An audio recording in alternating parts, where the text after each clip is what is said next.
Hello मेरे प्यारे दोस्तों, कैसे हो आप सभी। दोस्तों, आज के इस लेक्चर के अंदर हमें स्टार्ट करना है financial statement of sole proprietorship. दोस्तों, यहाँ पर दो वर्ड निकल कर आते हैं, एक आता है फाइनेंशियल स्टेटमेंट और एक आता है सोल प्रोप्राइटरशिप। हम सोल प्रोप्राइटरशिप की फाइनेंशियल स्टेटमेंट कैसे प्रिपेयर करेंगे, वो इस चैप्टर में हमें सीखना है। तो यहाँ पर दो वर्ड का मीनिंग सबसे ज्यादा समझना जरूरी है, एक है सोल प्रोप्राइटरशिप और एक है फाइनेंशियल स्टेटमेंट। तो मैं आपको स्टार्टिंग करता हूँ इंट्रोडक्शन से, और इंट्रोडक्शन से स्टार्टिंग करके मैं आपको सिखाता हूँ कि जो दो वर्ड आए इस चैप्टर के अंदर, कितने वर्ड आए, दो वर्ड, फाइनेंशियल स्टेटमेंट और सोल प्रोप्राइटरशिप। इन दो वर्ड का मतलब क्या है, ये हमारा कुछ बेसिक रहेगा। फिर हम आगे जाकर बढ़ेंगे क्या है हमारे इस टॉपिक के अंदर, कितने हमें चीजें कवर करनी है। हो सकता है कि आपने कभी पहले पढ़ा हो और हो सकता है कि आपने पहली बार पढ़ रहे हो। आप स्टूडेंट होते हैं जो विदाउट अकाउंट्स होते हैं, जो साइंस स्ट्रीम से या आर्ट्स स्ट्रीम से होते हैं। दोस्तों, पहले हमें इस दो वर्ड का मतलब समझना बहुत जरूरी है। एक वर्ड है फाइनेंशियल स्टेटमेंट और एक वर्ड है सोल प्रोप्राइटरशिप। दोस्तों, मैं यहाँ पर आपने चाहे पढ़ा हो या नहीं पढ़ा हो, मैं अपने तरीके से आपको समझाने की कोशिश करूंगा। क्या पता आपने किसी और टीचर से बेसिक की क्लास में पढ़ा हो, ये 11वीं क्लास में भी था, तो 11वीं क्लास में क्या पता आपने पढ़ा हो बेसिक से। तो सर मैं तो डिटेल में कराऊंगा, बेसिक्स लेवल से कराऊंगा, डिटेल में मैं हर चैप्टर को बेसिक लेवल से और डिटेल में कराता हूँ। तो हम बात कर लेते हैं पहले इंट्रोडक्शन की, फिर उसके बाद बात करेंगे कि भाई कितने टॉपिक हमें कवर करना है इसमें। मैं आपको पहले ही बता दूंगा कि हमें इसके अंदर अगर हमारे को कितने टॉपिक पढ़ने हैं, और जैसे हमारे वो टॉपिक कवर हो गए हैं तो हमारा एक चैप्टर कवर हो जाएगा। ठीक है मेरे दोस्तों।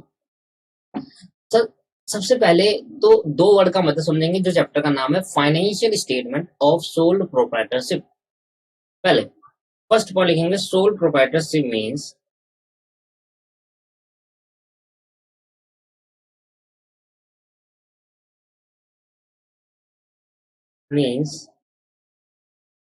when a single person when a single person when a single person start the business when a single person start the business with his own capital. When a single person start a business with his own capital, that is called sole proprietorship. तो ये sole proprietorship business क्या है sir, वो business होता है जब एक single person को अपना बिजनेस स्टार्ट करता है। सिर्फ सिंगल पर्सन, जब एक अकेला बंदा बिजनेस स्टार्ट करता है, that is sole. Sole sole का मतलब क्या है, सोल मतलब अकेला। सोल मतलब क्या है इधर, सोल मतलब होता है इंडिविजुअल। सोल मतलब क्या है दोस्तों, इंडिविजुअल, अकेला पर्सन। प्रोप्राइटरशिप का मतलब क्या है दोस्तों, ओनर। प्रोप्राइटरशिप का मतलब क्या है दोस्तों, प्रोप्राइटरशिप का मतलब है ओनर। ओनर। तो जब एक अकेला पर्सन किसी एक बिजनेस का ओनर है और उसने अपनी कैपिटल लगाई है, that is the meaning of sole proprietorship. हम दोस्तों यहाँ पर उस फाइनेंशियल स्टेटमेंट की बात नहीं करेंगे जो कंपनी होती है। हम कंपनी की फाइनेंशियल स्टेटमेंट नहीं बना रहे, हम ना पार्टनरशिप की फाइनेंशियल स्टेटमेंट बना रहे हैं। आपने बचपन में पढ़ा होगा पार्टनरशिप बिजनेस और हमारी कंपनी बिजनेस। तो कंपनी की फाइनेंशियल स्टेटमेंट की बात नहीं कर रहे, हम पार्टनरशिप बिजनेस की फाइनेंशियल स्टेटमेंट की बात नहीं कर रहे। हम बात कर रहे हैं जब एक अकेला बंदा बिजनेस को कर्ज खोलता है, बिजनेस स्टार्ट करता है, अपनी कैपिटल लगाता है, that is called sole individual proprietorship owner. तो सोल इंडिविजुअल मतलब एक बिजनेस के अंदर जब अकेला एक ओनर होता है, उसको हम कहते हैं सोल प्रोप्राइटरशिप। और सोल प्रोप्राइटरशिप की फाइनेंशियल स्टेटमेंट क्या होती है, तो पहले तो एक वर्ड का मुझे समझ में आया कि फाइनेंशियल स्टेटमेंट क्या है और सोल प्रोप्राइटरशिप अलग है। तो सोल प्रोप्राइटरशिप होता है जब अकेला बंदा बिजनेस को स्टार्ट करता है और उसकी फाइनेंशियल स्टेटमेंट हमें बनानी है। अब बात आती है कि फाइनेंशियल स्टेटमेंट का मतलब क्या होता है। मेरी बात समझ में आई आपको, तो सोल प्रोप्राइटरशिप का मतलब समझ में आया, फाइनेंशियल स्टेटमेंट समझ में आया, फिर लास्ट में कंक्लूजन दूंगा, फिर जाकर इस चैप्टर का नाम समझ में आ जाएगा। चलो दोस्तों, सेकंड पॉइंट लिखते हैं, ये तो समझ में आ गया sole proprietorship.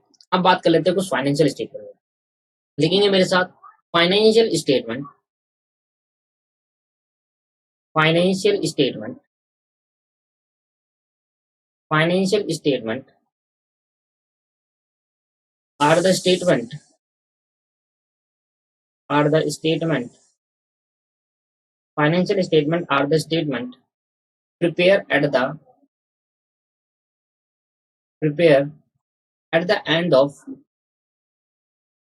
prepare at the end of the accounting year, end of the accounting year,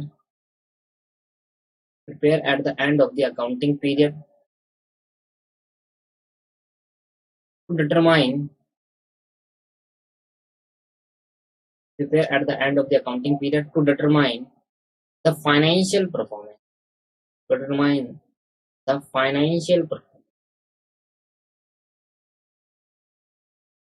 determine the financial performance.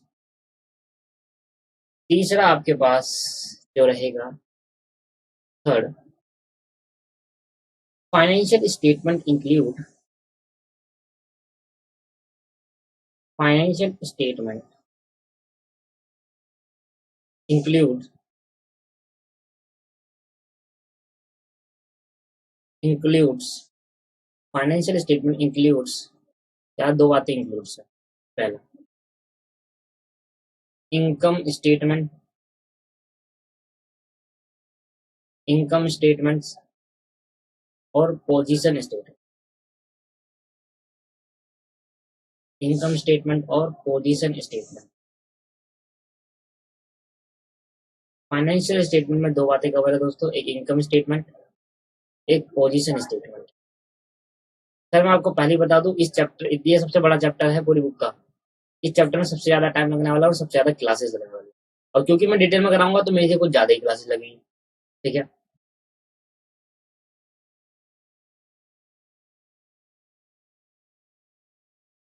Fourth, income statement refers to,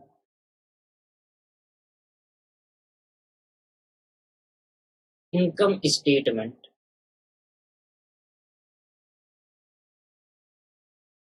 refers to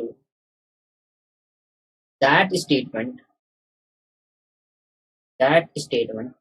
income statement refer to that statement which show the profit earned, which show the profit, which show the profit earned, which show the profit earned or loss incurred, or loss incurred, which show the profit earned or loss incurred during the accounting period, during the accounting period, during the accounting period, during the accounting period, during the accounting period. फिर आगे क्या बात करते हैं, आगे देखिए, साथ साथ लिखते जाए दोस्तों, ये तो फिर लेट हो जाएगा. साथ साथ लिखते जाए, आपको लेट होगा. Position statement means, position statement refer to that statement, refer to that statement, refer to that statement which show, दोस्तों, which show the financial performance, which show the financial performance, financial position लिखते हैं, which show the financial position of the business, which show the financial position of the business, which show the financial position of the business. Sixth point आप लिखे मेरे साथ, sixth point आप लिखना है मेरे को. सिक्स्थ पॉइंट लिखे दोस्तों. सिक्स्थ पॉइंट क्या कहता है आपसे, income statement, in income statement, in income statement, in income statement we have to prepare, we have to prepare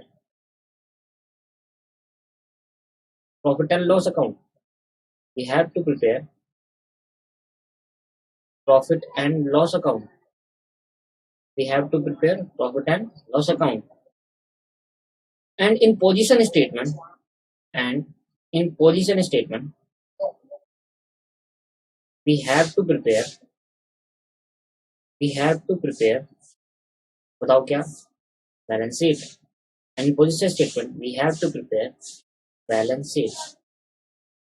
दोस्तों जिन स्टूडेंट के पास अकाउंट नहीं थी वो घबराए ना, मैं आपके लिए ही पढ़ाऊंगा, ऐसे पढ़ाऊंगा कि आपको जरूर आएगा समझ। जब बचपन में 11वीं क्लास को पढ़ाते थे ना, वैसे ही मैं आपसे डिस्कस करूंगा इस बारे में। भैया मैंने कितने पॉइंट बता दिया आपको, मैंने आपको करीब 7 पॉइंट 6 पॉइंट डिस्कस कर लिया, अब 7 पॉइंट लिखेंगे। तो इट इज क्लियर दैट, तो इट इज क्लियर दैट, ये हमें क्लियर हो गया ऊपर से, it is clear that financial statement, so it is clear that financial statement, so it is clear that financial statement includes, financial statement includes पहला A trading and profit and loss account, trading and profit and loss account, trading and profit and loss account. B balance sheet, B balance sheet, B balance sheet. लो भाई B balance sheet हो गई। इसके बाद they are also known as, नीचे लिखते हैं they are also known as, they are also known as final account, they are also known as final account, बहुत ही इंपॉर्टेंट है। They are also known as final account, इनको final account भी कहा जाता है। दोस्तों अब मैं आपसे बात करता हूं, जो अभी तक मैंने लिखवाया एक बहुत डिटेल वर्जन मैंने आपको कराया, बिल्कुल बेसिक बेसिक बातें कवर करी यहाँ पर, और एक्चुअल में आपको फाइनेंशियल स्टेटमेंट का मतलब अब समझ में आएगा कि वही फाइनेंशियल स्टेटमेंट है क्या, फाइनेंशियल स्टेटमेंट है क्या दोस्तों। तो फाइनेंशियल स्टेटमेंट का मतलब अब समझ में आएगा आपको। चलो देखते हैं। सबसे पहले मैंने कहा चैप्टर का नाम है financial statement of sole proprietorship. देखो ध्यान सुनना, चैप्टर का नाम क्या है, financial statement of soul proprietorship. Sole proprietorship का मैंने आपको बताया, जब एक इंडिविजुअल ओनर होता है एक बिजनेस का, जब एक अकेला पर्सन एक बिजनेस चलाता है, that is called sole proprietorship. Sole मतलब इंडिविजुअल, प्रोप्राइटरशिप मतलब ओनर। अब देखो दूसरा, फाइनेंशियल स्टेटमेंट एक ऐसी स्टेटमेंट होती है जो प्रिपेयर करता है at the end of accounting period, at the end of accounting period. Star लगाएंगे यहाँ पर, star, at the end of accounting period, और नीचे आएंगे accounting period means,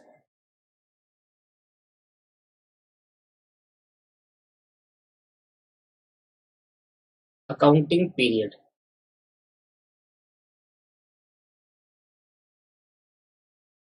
accounting period दोस्तों हमारे पास दो तरीके के होते हैं।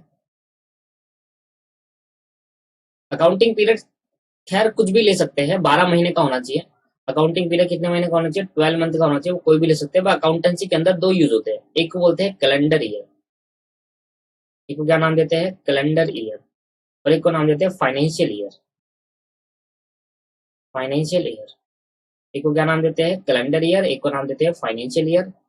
कैलेंडर ईयर के अंदर हम होते हैं, अकाउंटिंग पीरियड होता है 1 जनवरी से, ये आपको पता भी था, 1 जन से।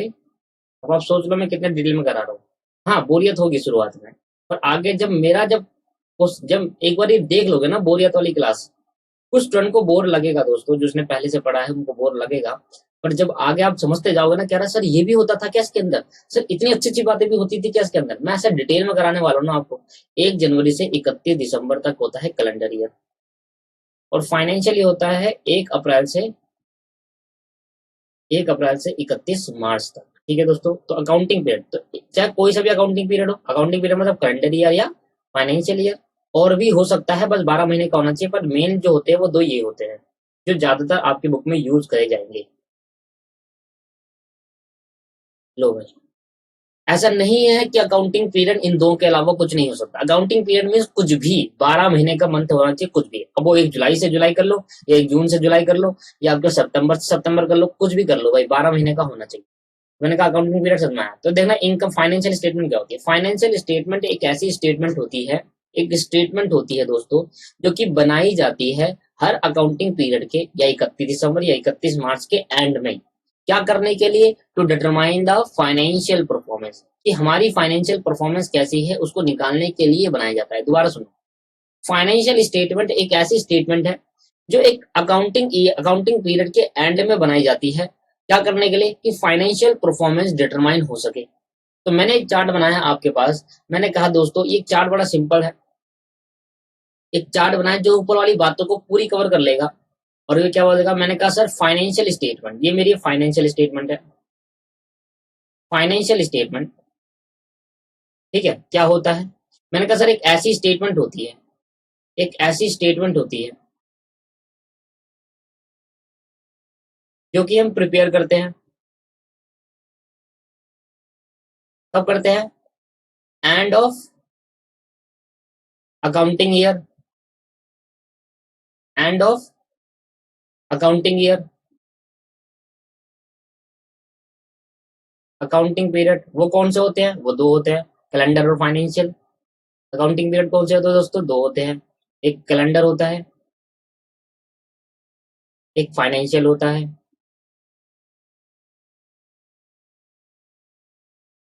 ठीक है भाई, कैलेंडर और फाइनेंशियल। टू डिटरमाइन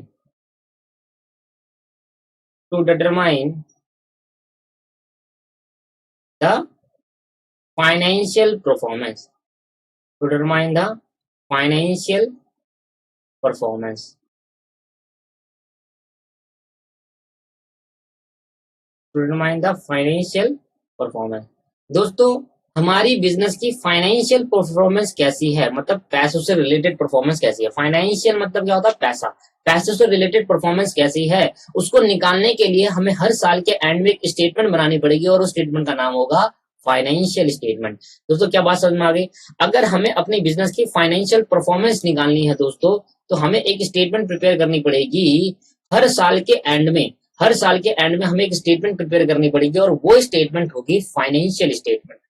उस स्टेटमेंट को क्या नाम देंगे, फाइनेंशियल स्टेटमेंट। एक बार दोबारा देखेंगे, मैंने कहा मुझे एक बिजनेस का फाइनेंशियल परफॉर्म, और बिजनेस कौन है यहाँ पर, सिर्फ सोल प्रोप्राइटरशिप। अगर मुझे सोल प्रोप्राइटरशिप बिजनेस का फाइनेंशियल परफॉर्म, पैसों से रिलेटेड उसकी परफॉर्मेंस कैसी है, कितना पैसा आ रहा है, कितना इनकम हो, कितनी प्रॉफिट हो रहा है, वो फाइनेंशियल परफॉर्मेंस को निकालने के लिए मुझे हर साल के एंड में, हर साल के एंड में दोस्तों, एंड होता है अकाउंटिंग ईयर, हर साल के एंड में एक स्टेटमेंट प्रिपेयर करनी पड़ेगी। और जो स्टेटमेंट आप हर साल के एंड में प्रिपेयर करोगे फाइनेंशियल परफॉर्मेंस को डिटरमाइन करने के लिए, उसी स्टेटमेंट को नाम दिया जाता है फाइनेंशियल स्टेटमेंट। क्या बात समझ में आ गई। देखो फाइनेंशियल स्टेटमेंट को दो भाग में बांटा, फाइनेंशियल स्टेटमेंट को फर्दर दो भागों में बांटा दोस्तों, और एक का नाम दिया पोजीशन स्टेटमेंट। क्या बोला सर, पोजीशन स्टेटमेंट। एक को क्या बोला, पोजीशन स्टेटमेंट। और दूसरे का नाम दिया इनकम स्टेटमेंट। दूसरे का क्या नाम दिया दोस्तों, इनकम स्टेटमेंट। कह रहा फाइनेंशियल स्टेटमेंट दो होती है। आपको समझ में आ गया फाइनेंशियल स्टेटमेंट क्या होती है। जब भी किसी अकाउंटिंग पीरियड के एंड में हम एक स्टेटमेंट बनाते हैं, कौन सी स्टेटमेंट बनाते हैं, हम एक ऐसी स्टेटमेंट बनाते हैं जो डिटरमाइन कर सके, जो निकाल सके बिजनेस की फाइनेंशियल परफॉर्मेंस। और जो स्टेटमेंट हम बनाएंगे उसी स्टेटमेंट को हम नाम देंगे फाइनेंशियल स्टेटमेंट। मैं दोबारा समझाने को तैयार हूं, एक लास्ट बार। मैंने कहा सर हम हर साल के एंड में एक स्टेटमेंट प्रिपेयर करेंगे, ठीक है, क्या करने के लिए, फाइनेंशियल परफॉर्मेंस को डिटरमाइन करने के लिए। और जो स्टेटमेंट हर साल के एंड में प्रिपेयर करोगे वही स्टेटमेंट का नाम होता है फाइनेंशियल स्टेटमेंट। अब फाइनेंशियल स्टेटमेंट को दो भागों में बांटा गया, एक भाग बांटा गया पोजीशन स्टेटमेंट और एक भाग बांटा गया इनकम स्टेटमेंट। अब पोजीशन स्टेटमेंट वो होती है जो प्रॉफिट और लॉस निकालती है, सॉरी, पोजीशन स्टेटमेंट वो होती है जो फाइनेंशियल परफॉर्मेंस निकालती है। क्या निकालती है, फाइनेंशियल पोजीशन। क्या निकालती है दोस्तों, फाइनेंशियल पोजीशन, कि भैया आज हमारा बिजनेस कहां पर स्टैंड कर रहा है मार्केट के अंदर। और इनकम स्टेटमेंट वो होती है जो प्रॉफिट और लॉस कैलकुलेट करती है, प्रॉफिट एंड लॉस निकालती है। और इसके लिए बनाना पड़ता है प्रॉफिट एंड लॉस अकाउंट, और इसके लिए बनाना पड़ता है बैलेंस शीट। इसके लिए क्या बनाना पड़ता है दोस्तों, बैलेंस शीट। दोस्तों मैं आपको फिर दोबारा बताता हूं फाइनेंशियल स्टेटमेंट क्या होती है। फाइनेंशियल स्टेटमेंट दो टाइप की होती है। कब बनाई जाती है, हर साल के एंड में। क्यों बनाई जाती है, to determine the financial performance. दो तरीके की होती है, एक पोजीशन स्टेटमेंट होती है, एक इनकम स्टेटमेंट होती है। पोजीशन स्टेटमेंट का मतलब क्या हो गया, पोजीशन स्टेटमेंट हमें बताएगी आज बिजनेस कहां पर स्टैंड कर रहा है हमारे मार्केट के अंदर। अगर मैं कोई बिजनेस कर रहा हूँ गारमेंट का, अकेला बिजनेस कर रहा हूँ गारमेंट का, तो गारमेंट के बहुत सारे बिजनेस है, क्या उनमें कंपैरिजन कर भी पा रहे हैं, नहीं कर पा रहा, कोई मार्केट में मेरी कोई वैल्यू है या नहीं है, that is the call of financial position. उसको हम क्या बोलते हैं, फाइनेंशियल पोजीशन। और क्या मैंने इस साल कितना प्रॉफिट कमाया या कितना लॉस हुआ, मुझे कितना प्रॉफिट कमाया और कितना लॉस, कमाया नहीं कितना लॉस हो गया, दोनों में अलग अलग बातें हैं दोस्तों। लॉस कभी कमाते नहीं, लॉस हो जाता है, लॉस इंकर्ड होता है, प्रॉफिट अर्न करा जाता है। ये बात ध्यान समझ लो आप बिल्कुल बेसिक चल रहा हूँ, बिल्कुल डिटेल में बता रहा हूँ कि प्रॉफिट को कमाया जाता है और लॉस हो जाता है, तो प्रॉफिट अर्न, लॉस इंकर्ड, अलग अलग बातें हैं। और दोस्तों फाइनेंशियल परफॉर्मेंस निकालने के लिए तो इनकम स्टेटमेंट क्या बताता है, इनकम स्टेटमेंट बताएगा उस बिजनेस की प्रॉफिट हुआ या लॉस हुआ, उस बिजनेस को प्रॉफिट हुआ या लॉस हुआ। और पोजीशन स्टेटमेंट क्या बताएगा, उस बिजनेस को प्रॉफिट हुआ लॉस हुआ। पोजीशन स्टेटमेंट क्या बताएगा, वो बताएगा कि वो बिजनेस मार्केट में कहां स्टैंड कर रहा है, दोनों अलग अलग बातें हैं। मार्केट में कहां स्टैंड कर रहा है तो आप बनाओ बैलेंस शीट, वो बताएगा फाइनेंशियल परफॉर्मेंस। अगर आपको निकालना है कि आपके बिजनेस में कितने का प्रॉफिट हुआ या लॉस हो गया, that is called income statement, तो बनाओ प्रॉफिट एंड लॉस अकाउंट। आई बात समझ में? एक बार दोबारा से क्विक रिव्यू करते हैं।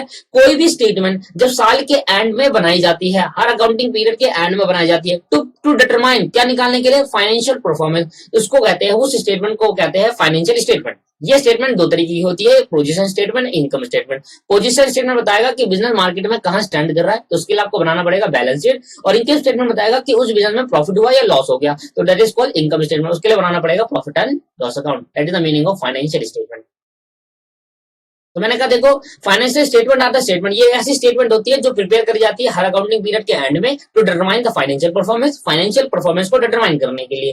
फाइनेंशियल स्टेटमेंट इंक्लूड्स, क्या इंक्लूड कर रहा है दोस्तों, फाइनेंशियल स्टेटमेंट, इनकम स्टेटमेंट और पोजीशन स्टेटमेंट। अब देखो दो स्टेटमेंट होगी फाइनेंशियल। इनकम स्टेटमेंट क्या कहता है, refer to that statement which show the profit earn और लॉस इंकर्ड।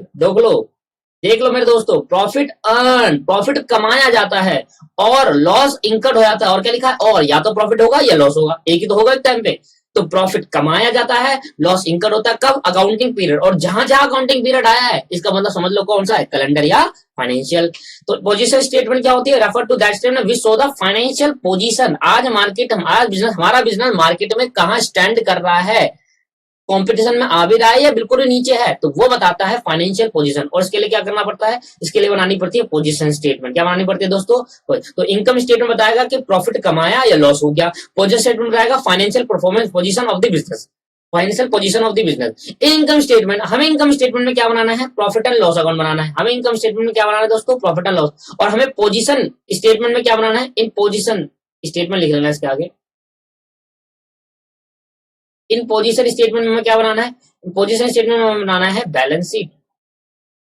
इनकम स्टेटमेंट में profit and loss account, position statement में बैलेंस शीट बनानी है। So it is clear that in that financial statement include दो type financial. सो ये समझ में आ गया, फाइनेंशियल स्टेटमेंट क्या होती है, दो होती है, एक trading and profit and loss account. से ट्रेडिंग क्या है मैं आगे आगे बताऊंगा आपको, है ना, अभी तो इग्नोर कर दो। ट्रेडिंग एंड पीएनएल एक साथ बनता है सर, ट्रेडिंग बनता है। अब ट्रेडिंग क्या होता है वो ट्रेडिंग वाली क्लास में बताएंगे। Trading and profit and loss account बनता है और बैलेंस शीट बनती है। तो फाइनेंशियल स्टेटमेंट में दो चीजें इंक्लूड होती है, एक trading and profit and loss account और एक balance sheet. Profit and loss तो आया, वो तो समझ में आ गया ना, प्रॉफिट एंड लॉस निकालने के लिए। ट्रेडिंग किस लिए होता है आगे जाके डिस्कस करेंगे, टेंशन मत लो। और सबसे इंपॉर्टेंट बात कि यही ऊपर की बातें जानने के लिए हमें पता चल गया कि फाइनेंशियल स्टेटमेंट दो ही होती है, एक प्रॉफिट एंड लॉस अकाउंट। अगर मैं क्लियर कर दूं, इनकम स्टेटमेंट पोजीशन पर हटा दूं, तो देखा जाए तो इनडायरेक्टली क्या है, financial statement. Financial statement indirectly क्या है, देखो फाइनेंशियल स्टेटमेंट इनडायरेक्टली क्या है, बैलेंस शीट और प्रॉफिट एंड लॉस अकाउंट। तो बैलेंस शीट और प्रॉफिट एंड लॉस अकाउंट है, इसलिए मैंने कहा। और इनको also known as final account. Sir ये बड़ी इंपॉर्टेंट बात है, अगर कहीं वर्ड आया कि फाइनल अकाउंट बनाओ, बिजनेस की क्या बनाओ, फाइनल अकाउंट, तो समझ जाना वो क्या है, समझ जाना दोस्तों वो है financial statement. That is trading and PNL account की बात कर रहा है और बैलेंस शीट की बात कर रहा है, फाइनल अकाउंट। तो इनको क्या नाम देते हैं, फाइनल अकाउंट भी कहते हैं, कि लास्ट में लास्ट एंड में होता है, तो फाइनल अकाउंट। क्या बात समझ में आ गई। तो अब एक क्लियर कट बोल दूं चैप्टर का नाम, financial statement of sole proprietorship. जब भी कोई अकेला बंदा बिजनेस करता है, उसका प्रॉफिट एंड लॉस अकाउंट और उसकी बैलेंस शीट जब हम प्रिपेयर करते हैं, उसी को बोलते हैं financial statement of sole proprietorship. क्या बात समझ में आई या नहीं आई, क्या इतनी सी बेसिक बातें समझ में आई आपको।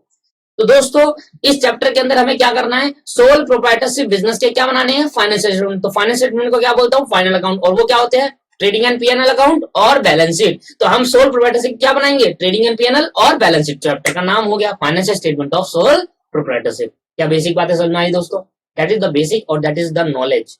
और इसी को हम नॉलेज कहते हैं दोस्तों, जो डिटेल में पढ़ते हैं। एक ही बार पढ़ना है डिटेल में, आगे बहुत कम आने वाला है, ये छोड़ता नहीं है, जान पीछे नहीं छोड़ता। हर एक स्टेज पे financial statement of sole proprietorship मिलेगा, चाहे आप बीकॉम कर लो, चाहे इंटरमीडिएट कर लो, चाहे इंटरमीडिएट में हो या फाउंडेशन में हो, चाहे किसी भी लेवल पे हो। मैं ये बेसिक की वीडियो हर लेवल पर डालता हूँ। हाँ हकीकत है सर, वो इंटर में भी यही बेसिक की वीडियो डालता हूँ, फाउंडेशन में भी यही बेसिक की वीडियो डालता हूँ, अच्छा बीकॉम है तो उसमें भी यही बेसिक की वीडियो, क्योंकि बेसिक बहुत जरूरी है दोस्तों, बेसिक की वीडियो जरूरी है। ठीक है सर, अब हमें क्या करना है, अगला टॉपिक लो दोस्तों। तो इस क्वेश्चन के अंदर जो हमारा चैप्टर का नाम है वो है financial statement of sole proprietorship with adjustment. तो अब एडजस्टमेंट भी है इसके अंदर। अब एडजस्टमेंट क्या होती है, क्या होती है, कैसे करने में, मैं अब सब बताऊंगा कि what is the meaning of adjustment. कभी आपने एडजस्टमेंट का मीनिंग भी नहीं सुना होगा, ठीक है, तो एडजस्टमेंट का मीनिंग भी समझाऊंगा मैं आपको कि एडजस्टमेंट का मतलब एक्चुअल में क्या होता है। ठीक है, तो वैसे ही हम देख लेते हैं total adjustment to be cover in chapter. एक बार देख लेते हैं कि चैप्टर के अंदर कितनी एडजस्टमेंट्स पढ़नी है। ठीक है, adjustment, total adjustments, total adjustment to be study. बस हम ये देख रहे हैं अभी क्या होता है एडजस्टमेंट, क्या होता है, आपको सोचने की जरूरत नहीं है। टोटल बस आप लिखते जाओ कि ये हमें पढ़ना है, आपके पास पढ़ा रहेगा, और जैसे ही हमारा ये हुआ आपका चैप्टर खत्म हो जाएगा दोस्तों। पहला पॉइंट, पहली एडजस्टमेंट क्लोजिंग स्टॉक। और मैं कह रहा हूँ ये बहुत बड़ा चैप्टर है दोस्तों, ये खत्म होना मान लो सबसे बड़ा चैप्टर है पूरी बुक का।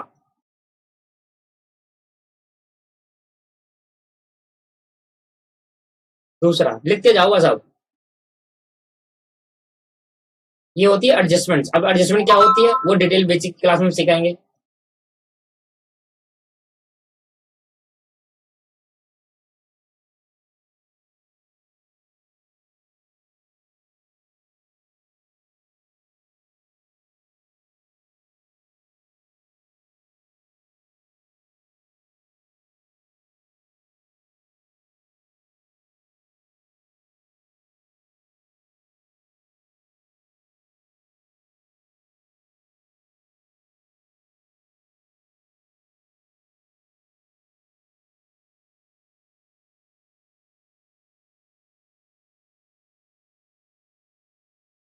एक्रूड इनकम, पांचवा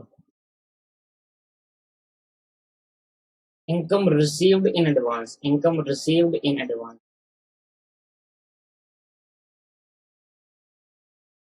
six,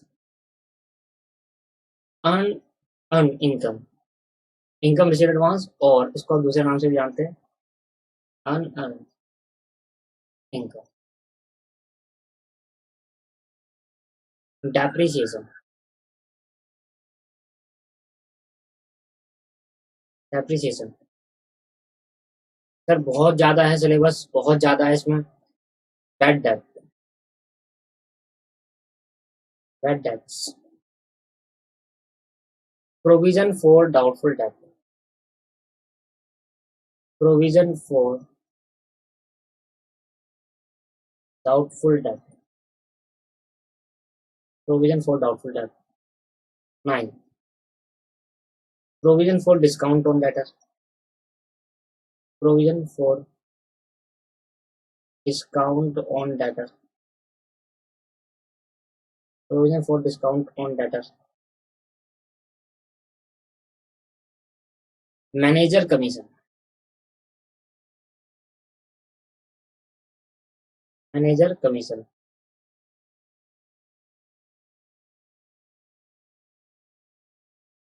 managers commission. Interest on drawing, interest on drawings,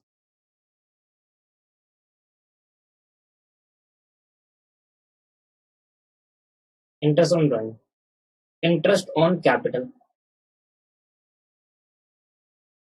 interest on capital. फिर goods taken by proprietor, taken by proprietor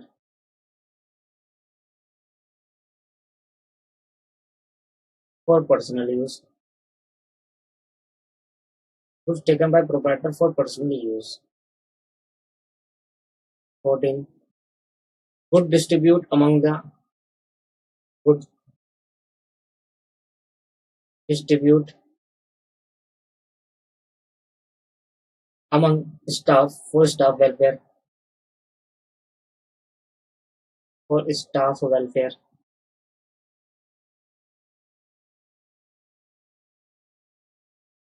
15, abnormal or accidental loss, abnormal or accidental loss। Abnormal और accidental loss. Sir अगर ये 15 topic हमारे खत्म हो गए ना sir, chapter खत्म हो गया। इन लास्ट में हमें सब क्वेश्चन तो करना है, साथ के साथ जैसे जैसे टॉपिक खत्म हो जाएगा तो क्वेश्चन तो है, मतलब जो कॉन्सेप्टली हमारा जो टॉपिक कॉन्सेप्ट ये चैप्टर है ना, वो इस 15 टॉपिक के अंदर है, total adjustment to be studies. और आगे और भी आएगी क्वेश्चन में छोटी मोटी, तो मैं वहीं डिस्कस करूंगा। 15 तो वो है जो अलग से डिस्कस करनी है, फिर छोटी मोटी अगर क्वेश्चन में अगर मिलती है तो वो भी वहां पर डिस्कस करेंगे दोस्तों, ठीक है। अब मेरी एक बात बहुत जरूरी समझना, देखो सर, अगली क्लास जो होने वाली है वो ये होने वाली है रिवेन्यू एक्सपेंडिचर, कैपिटल एक्सपेंडिचर और डेफर्ड रिवेन्यू एक्सपेंडिचर। अगर सर आपको आता है कि तीनों में डिफरेंस क्या है, जो मैं बेसिक में ही पढ़ाता हूं और यहाँ पर भी मुझे डिस्कस करना होता है एक बार, क्योंकि भूल जाता है स्टूडेंट। तो सर अगर आपको वो आता है तो आप अगली क्लास एक बार देख लीजिए, नहीं सब देखना मन कर रहा है तो नेक्स्ट से नेक्स्ट क्लास देख लीजिए, क्योंकि अगर आपको ये डिफरेंस नहीं पता होगा ना कि कैपिटल एक्सपेंडिचर क्या होता है, रिवेन्यू एक्सपेंडिचर क्या होता है, डेफर्ड रिवेन्यू एक्सपेंडिचर क्या होता है, सर मेरी आदत है कि जहां जहां नॉमिनल नेचर आएगा ना, नॉमिनल अकाउंट से रिलेटेड कोई चीज आएगी, वहां पर इनकी बातें करना बहुत जरूरी होता है। और मैं अगली क्लास में डिटेल में पहले यही कराने वाला हूं कि कैपिटल एक्सपेंडिचर, रिवेन्यू एक्सपेंडिचर और डेफर्ड रिवेन्यू एक्सपेंडिचर अगर आपको आता है तब भी देखना दोस्तों, अगर आपको आता है तब भी उसको देखना मेरे दोस्तों, बहुत जरूरी होता है। एक बार रिविजनिंग तौर पे देखो, पर देखो जरूर, क्योंकि बातें दोबारा माइंड में रिपीट हो जाती है। दूसरी बात ये सकेंगे कि हमें एडजस्टमेंट क्या होती है, कि एडजस्टमेंट का यूज क्यों करें, क्यों आई इस चैप्टर के अंदर एडजस्टमेंट का मतलब क्या होता है, एडजस्टेड एंट्रीज का मतलब क्या होता है, तो ये बातें हम अगली से अगली क्लास में शुरू करेंगे। और जैसे अगली से अगली क्लास में करूंगा तो मैं आपको इस चैप्टर का पूरा ओवरव्यू बता देता हूँ। सर ये चैप्टर ना आप तब तक नहीं कर सकते जब तक ऊपर की 6 से 7 एडजस्टमेंट कंप्लीट ना कर लो इकट्ठे, ये चैप्टर हो ही नहीं सकता। 8 एडजस्टमेंट 9 एडजस्टमेंट आपको कंप्लीट करनी ही पड़ेगी, तब जाकर ये चैप्टर की कुछ एक क्वेश्चन 2 क्वेश्चन कर सकते हैं, क्योंकि एडजस्टमेंट आती है क्वेश्चन के अंदर। तो एडजस्टमेंट आएगी तो एडजस्टमेंट क्या होगा वो तो डिस्कस करेंगे, एडजस्टमेंट क्वेश्चन के अंदर आएगी तो पहले मुझे मैं क्या करूंगा, लाइन से एडजस्टमेंट कराऊंगा, जहां मुझे लगेगा यहाँ रोक देना चाहिए और अब क्वेश्चन स्टार्ट कर देना चाहिए एक दो, जहां पर जितनी मैंने एडजस्टमेंट कवर करा ली वो उन क्वेश्चन में है तो मैं उस क्वेश्चन कराऊंगा, फिर मैं रिमेनिंग एडजस्टमेंट आऊंगा, फिर उसके बिहाफ पर क्वेश्चन कराऊंगा। अगर क्वेश्चन के अंदर एक भी एडजस्टमेंट ऐसी हुई जो मैंने नहीं कराई तो वो क्वेश्चन नहीं करेंगे अभी, जब वो एडजस्टमेंट होगी कंप्लीट तभी वो क्वेश्चन करेंगे। तो ऐसे ऐसे क्वेश्चन मैं आपके लिए लेकर आऊंगा, जो एडजस्टमेंट मुझे पहले करानी है उसके क्वेश्चन पहले, जो स्टेटमेंट एडजस्टमेंट बाद में करानी है उसके क्वेश्चन बाद में। दोस्तों कुछ ऐसा शेड्यूल रहेगा, ये चैप्टर तभी हो पाएगा जब 15 की 15 एडजस्टमेंट आपको आती होगी। अगर 15 एडजस्टमेंट आपको नहीं आती होगी चैप्टर नहीं कर सकते। और ये एडजस्टमेंट अभी के लिए नहीं है, ये पूरे अकाउंटेंसी के लिए है। जब जब आप अकाउंट्स पढ़ रहे हो तब तक ये 15 स्टेटमेंट हर एक चैप्टर के अंदर आ सकने के चांसेस होते हैं, हर एक चैप्टर के अंदर आने के चांसेस होते हैं। दोस्तों आपको मजाक लग रहा होगा, पर आप देखना जब आगे आप अकाउंटेंसी और पढ़ोगे ना और अकाउंटेंसी पढ़ोगे तो चैप्टर के अंदर कहीं ना कहीं ये वाली एडजस्टमेंट जरूर आने के चांसेस है। तो ये 15 एडजस्टमेंट ऐसी एडजस्टमेंट गिन चुनी एडजस्टमेंट होती है ये, जो आपको आती है बहुत सारे चैप्टर में, जहां जहां नॉमिनल नेचर का वो होता है, नॉमिनल अकाउंट जहां बनते हैं वहां पर एडजस्टमेंट आने के बहुत चांसेस होते हैं। तो ये आपको पीछा नहीं छोड़ेगी। जैसे एनपीओ चैप्टर है वहां पर भी ये जरूर आता है, एनपीओ चैप्टर के अंदर एडजस्टमेंट जरूर आती है। तो एनपीओ चैप्टर नहीं हो पाएगा विदाउट दिस एडजस्टमेंट। पर हाँ, हालांकि इतनी सारी एडजस्टमेंट नहीं आएगी एनपीओ चैप्टर के अंदर, कुछ रिमेनिंग बातें, कुछ 4-5 एडजस्टमेंट आएगी जो मेन है, आपको बताऊंगा कौन सी एडजस्टमेंट एनपीओ चैप्टर में आने के चांसेस होते हैं। दोस्तों मैं वही कहूंगा, जब भी अगर आपने पीएनएल अकाउंट पढ़ा हो या ना पढ़ा हो आप भूल जाइए। हर चैप्टर के अंदर मैं यही बात करता हूँ कि कोई भी चैप्टर आपने पढ़ा हो भूल जाइए, क्योंकि आपने जो पढ़ा वो क्या पता किसी और टीचर से पढ़ा, क्या पता मेरे से ही पढ़ा हो, ठीक है, तो आप भूल जाइए। अब आप दोबारा से शुरू से पढ़िए और एक नई शुरुआत करिए कि हाँ आपसे पीएनएल अकाउंट पढ़ रहा है, मैं बिल्कुल बेसिक से कराऊंगा और बिल्कुल नॉलेज देते हुए चलूंगा। आपको जो बातें आपने नहीं भी पढ़ी ना वो बातें बताऊंगा, देखना क्या क्या बातें आपने नहीं पढ़ी, आपको खुद यकीन होगा। पीएनएल अकाउंट में सर हमने बहुत कुछ नहीं पढ़ा, आपने तो बहुत कुछ पढ़ा दिया, आपने तो क्यों के साथ पढ़ा है, हर पीछे हर चैप्टर हर एडजस्टमेंट के पीछे क्यों नजर आएगा मेरा, देखना आप बाय ये हुआ क्यों, उसका रीजन मैं आपको दूंगा। इतनी डिटेल में कराऊंगा प्रॉफिट एंड लॉस अकाउंट कि कभी आप गलत नहीं कर पाओगे। दोस्तों आज के इस लेक्चर में इतना ही करते हैं। नेक्स्ट क्लास मेरी होगी रिवेन्यू, कैपिटल, डेफर्ड रिवेन्यू के रिलेटेड, जाकर देखो उसको बढ़िया से देखना। उसके बाद जो नेक्स्ट क्लास होगी वहां से मेरी एडजस्टमेंट से चालू होगा और मैं आपको बनाना सिखाऊंगा। ठीक है मेरे दोस्तों, आज की क्लास में इतना ही। धन्यवाद, थैंक यू।